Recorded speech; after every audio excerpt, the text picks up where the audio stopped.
Hey, how's it going? Nick Klein here. I'm making another video because of popular demand. I guess the last video I made and talked about basically why you think the way you do. It's kind of getting people thinking.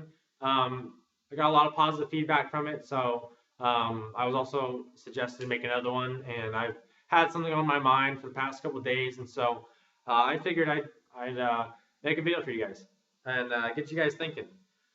So I don't really know what to call this. Most of these videos I just kind of wing. So, no script or anything. I got a clipboard, but this is just more drawing and stuff.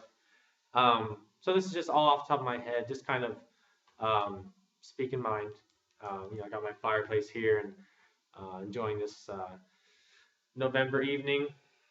So uh, what I want to talk about is the connection or the relation or the duty, if you will, between the body, the mind, and the spirit. And uh, everybody's going to have different opinions on this, so that's totally fine. I mean, what I'm telling you guys is just my personal opinion about this stuff. And so if you guys have your own opinions, that's fine. I'd love to hear them. Um, anyways, um, I was thinking for a while, and you know, there's a difference between. Let's see, trying to figure out a good way to start this off for you guys.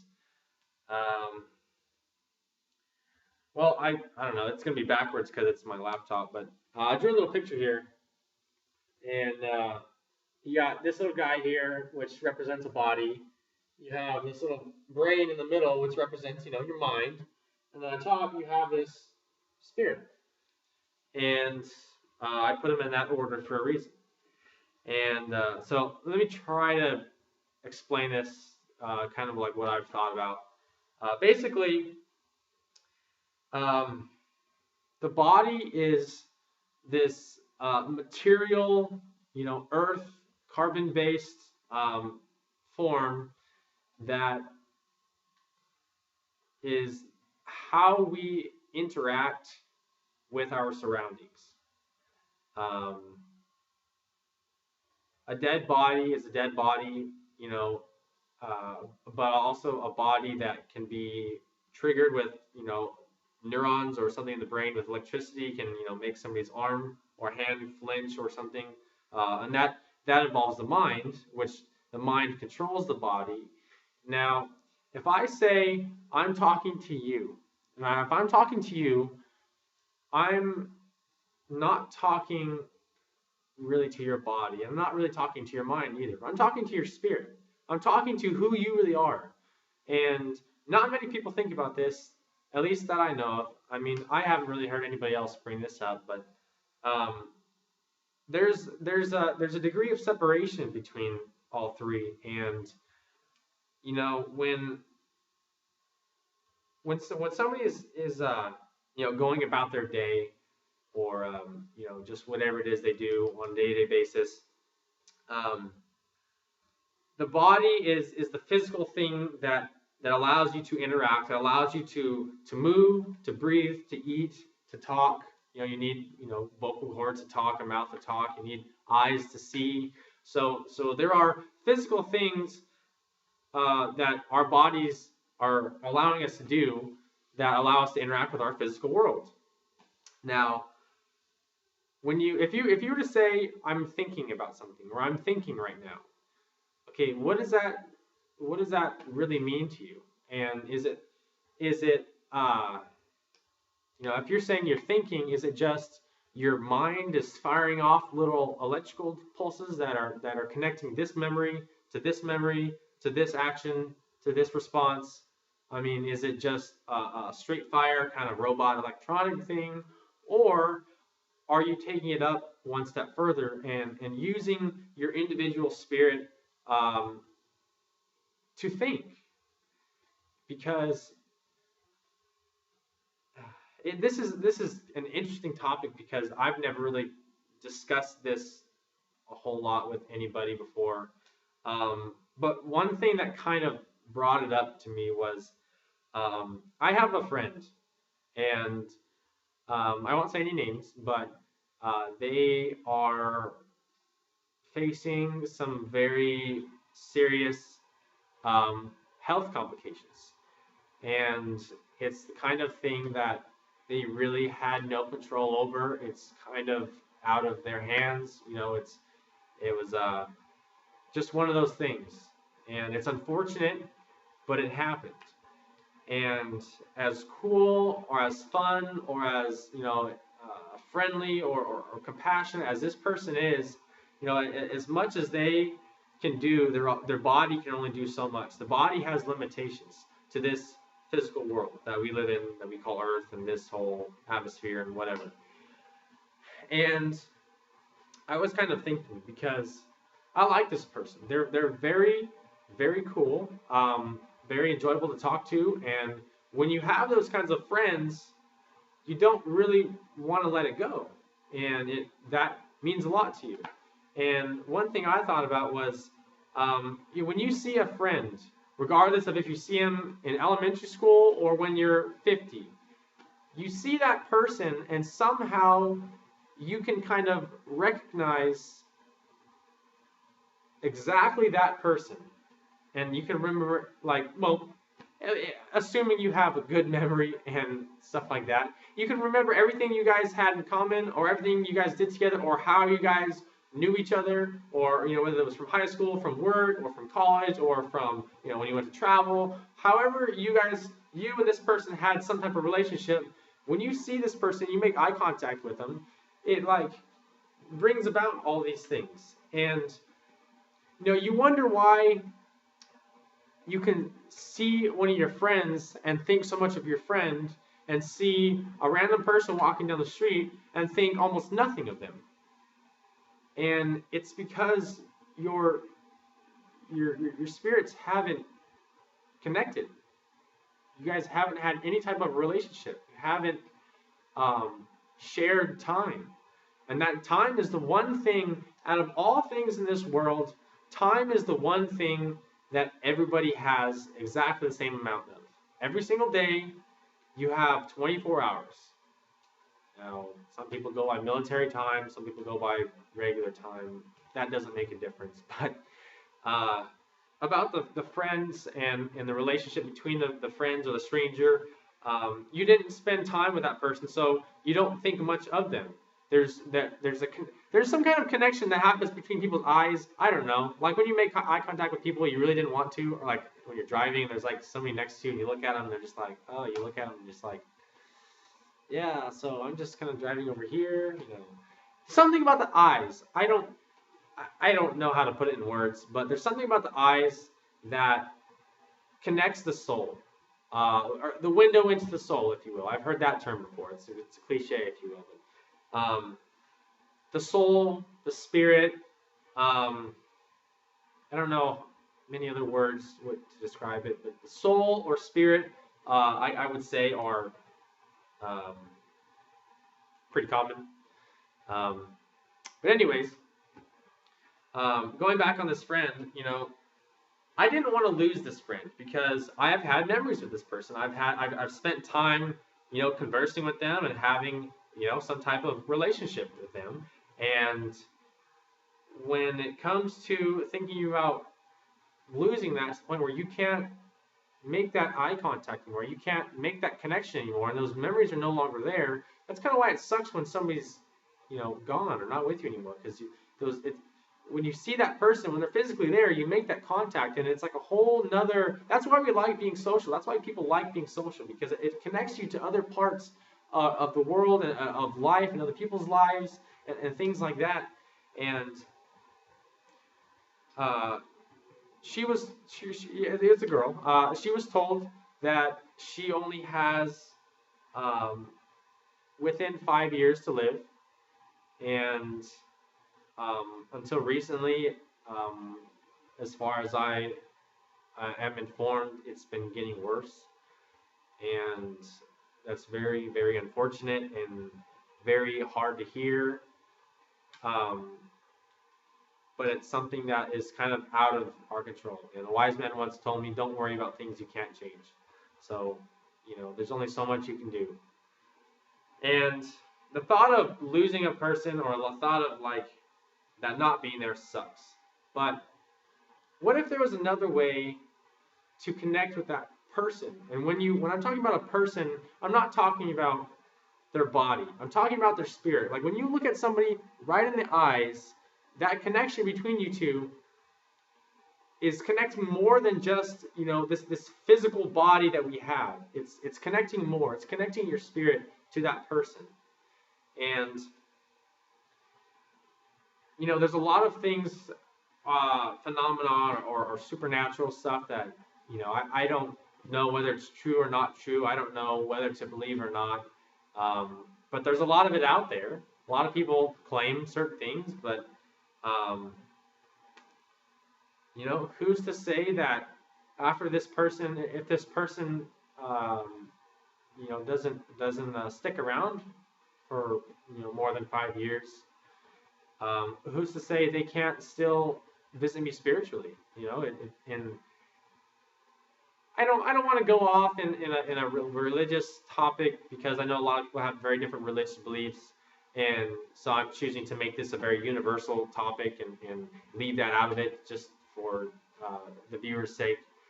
I was told by a very wise motivator, inspirational speaker, mind expanding individual. His name is Bob Proctor. Very, very smart, wise man. Definitely taught me a lot. I learned a lot from that guy, and you probably could too. I think everybody could. But I learned from him that he said, if you can see it in your mind, you can hold it in your hand. If you can see it in your mind, you can hold it in your hand. And it kind of sounded far-fetched, but when you think about mankind, 1700s, what they had, all that they had, yet how much they were still able to accomplish, and you look at how things have transformed and changed over time and evolved and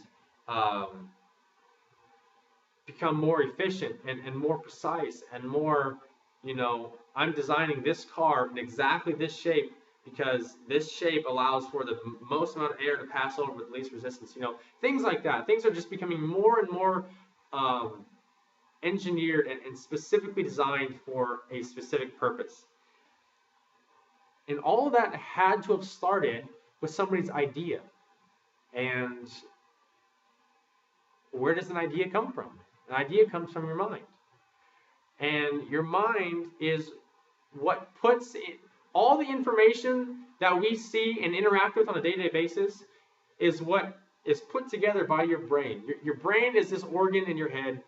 I'm stating the obvious here, but what puts together all this information to give you a perception of your surrounding, your spatial awareness. That's what I'm trying to say. Your spatial awareness. It gives you an image or an idea or a 360-degree overview of your spatial awareness of what's going on around you at exactly this time, exactly this moment. And so your brain is constantly monitoring things, that's a good word, for what's going on around you. Now, if you go up, in this little picture some more, the brain is putting everything together that this guy's experiencing, but what is actually controlling this is all of this up here. This whole, this person or this being that you or I are is controlled by a consciousness, a voice inside your head.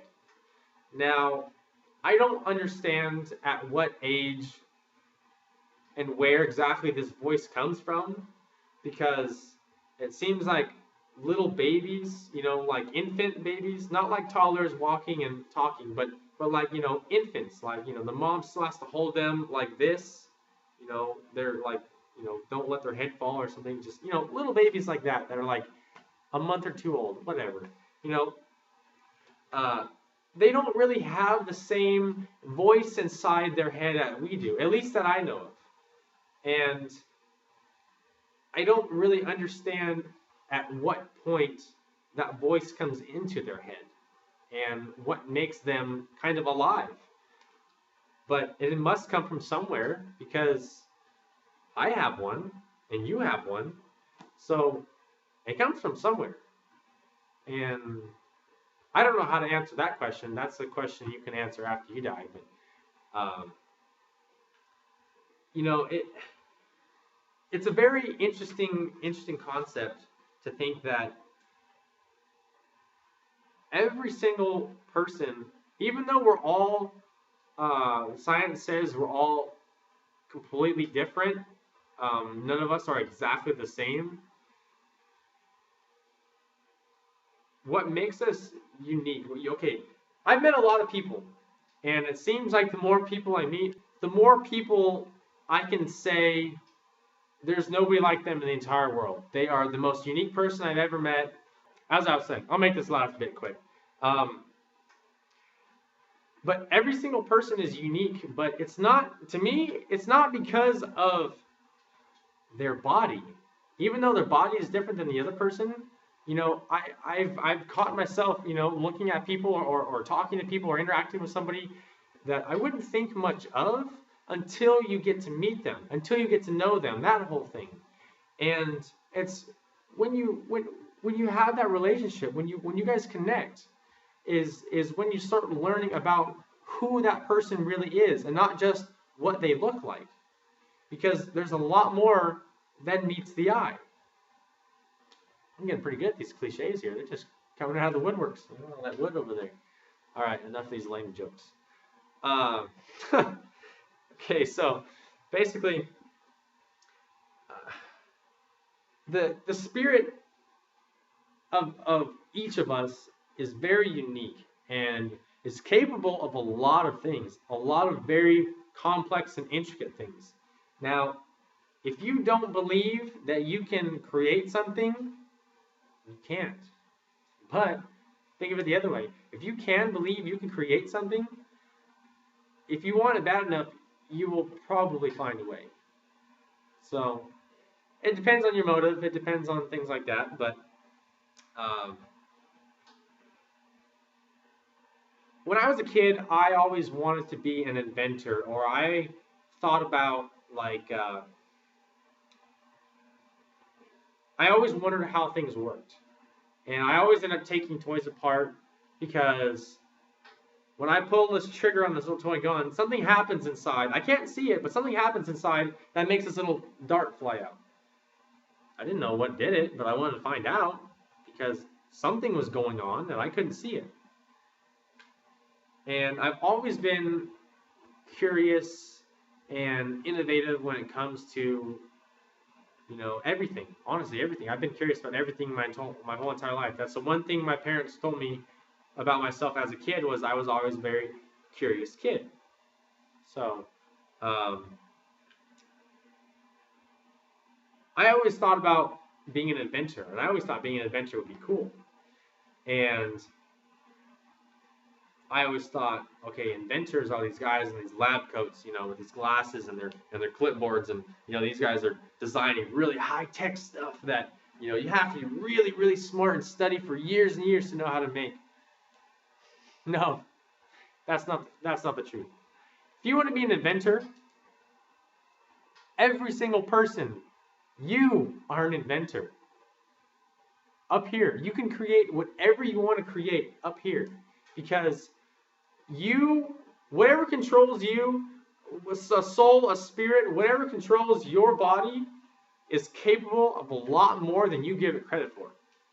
It's the whole concept of thinking outside the box is something that I really want to instill in a lot more people, because when you get those people that start thinking outside the box about things that were never thought of before, there's unlimited possibilities to what that can entail. So what I'm trying to tell you is, if you already know this, high five. I'll give you a high five right there if you already know this. If you don't, thanks for listening. And what I want you to do is be conscious of who you are. Be conscious of your individualness. Be conscious of exactly what makes you you. And don't feel forced into what everybody else does or everybody else says because that's the way other people do it. So that's probably the right way. Granted, in some aspects, yes, it might be the right way. You know, when you go to the gas station, you see all these people plugging this thing into the side of their car. Well, if you wanted to say, well, I'm just going to pour it on top and hope this works. Well, okay, there's certain things that everybody does for a reason. But, you know, one of Arnold Schwarzenegger's speeches, he said, you know, to be a true maverick, you have to break some of the rules. And that doesn't mean, you know, being a convict or breaking laws, but breaking some of the rules. And by that, I mean a rule that says, when I use this pen on this clipboard, I must click it to get the little thing out and then push it down to write it. That is a rule. It doesn't really, it's not really taught or said or anything, but it's kind of assumed. And it's those assumed rules that are ruining people. Ruining people. Because they don't care to think any different. They don't care to think farther than this little white space. If they can't see or figure things out within this white space, it's too much. It's too hard. That's too much thought. It's too much thinking. But you know what? If you're stuck inside this little box, I don't have much for you. However, outside of this little box, there's an entire world, an entire universe that you can let your spirit explore. That you can create your own things. You can think of new things, explore new ideas. And who knows what you can come up with. When you really, really find something you like, think about it. See how it can apply to you more, or how it can benefit you or benefit others. Think about new ways to do things. You know, think outside the box. Use your spirit and its unlimited dimensions of thought to create whatever you want to create. Your hands can only do so much with what your mind knows. But your spirit, you know, I don't know how to put words to it, but to me, it's pretty unlimited. I mean, it's unlimited to our 3D Earth potential. I guess. I don't know. It could be different. Who knows? There's really not an answer for that question, but that's kind of what I think. So, yeah, I'll just leave you with this. This guy, without this and this, he might as well just be a zombie. Just a dead cadaver or somebody in a coma that's not doing a whole lot. Now, you got a brain. I'm glad you can learn how to drive a car. I'm glad you can learn how to tie your shoes. I'm glad you can count to 10. But if you're not really being yourself, being that person that makes you unique and being that one, that person, that unique individual that makes you stand out, why are you wasting your time? Don't waste anybody's time. Make your time valuable because you only have so much time. But then again, so does everybody else. We all have 24 hours in a day. You have time for whatever you make time for. So, use your time wisely. Think about something cool. Think about something new. Be creative. And who knows what you can come up with. If you have any cool ideas after this kind of gets you thinking, let me know. I'd love to hear them. All right. That makes video number 2. So thanks for watching. Leave any comments if you want. I'll reply to all of them. And catch you guys later.